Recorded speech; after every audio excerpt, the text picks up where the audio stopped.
ભક્તિમાં જ્ઞાનને ભેળવો, જ્ઞાનમાં વૈરાગ્યને ભેળવો, અને એમાંથી જે પછી વિવેક ઉત્પન્ન થાય, એ વિવેકને પ્રાપ્ત કરવા માટે શું કરવું? આ બહુ ઊંચા પ્રકારનો વિવેકની ચર્ચા છે. પેલા સામાન્ય વિવેકની વાત નથી. જો કે સામાન્ય વિવેક પણ માણસ માટે તો બહુ જરૂરી છે. હા, સામાન્ય વિવેક. હા, આપણે ત્યાં આપણી ભાષા બેઝિક પોતાનું જીવન આપણે કેવી રીતે જીવવું, એ આપણો પોતાનો વિવેક હોય. હા, અને એ આપણી પાસે હોવો જ જોઈએ. Art of living. મારા જીવન જીવવાની કળા મારી પાસે હોવી જોઈએ. આ એક વિવેક છે. ક્યારે શું ખાવું, ક્યારે શું ગાવું, ક્યારે શું બોલવું, ક્યાં કેમ રહેવું, ક્યાં કેમ વર્તન કરવું. હા,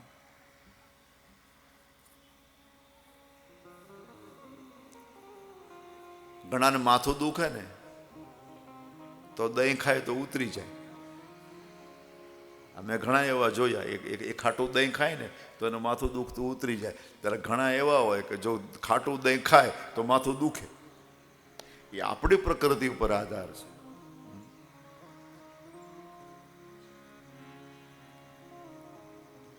ક્યારે શું ગાવું, ક્યારે શું બોલવું, કેવી રીતે બોલવું.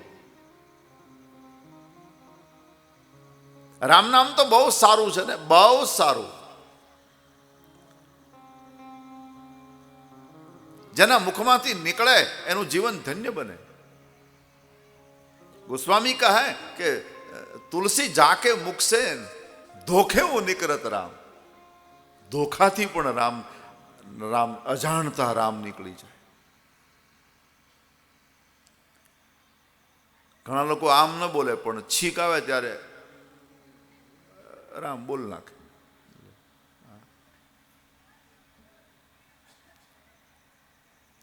આમ આમ આમ સ્મરણ ન કરે પણ જ્યારે દુખડા ડુંગરા તૂટી પડે ત્યારે હે રામ, હે રામ.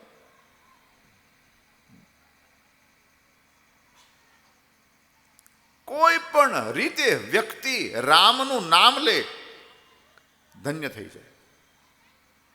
એટલું પવિત્ર છે પ્રભુનું નામ. પણ લગ્નમાં મંગળ ફેરા ચાલુ હોય અને એ વખતે ગોર મહારાજ એમ બોલે, રામ બોલો ભાઈ રામ, તો શું થાય?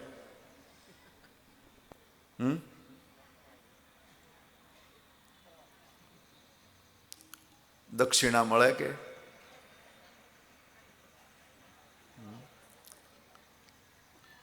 પણ ગોર મહારાજ દલીલ કરે, મેં શું ગુનો કર્યો? હું તો ખાલી એટલું જ બોલ્યો, રામ બોલો ભાઈ રામ, એટલું જ બોલ્યો.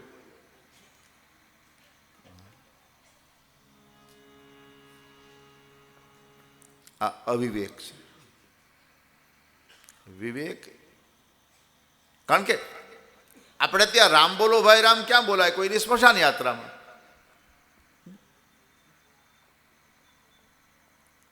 તો આ સામાન્ય વિવેક છે.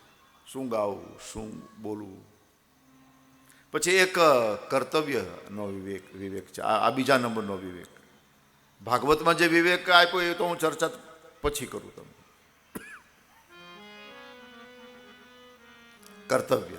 કર્તવ્ય એટલે ધર્મ.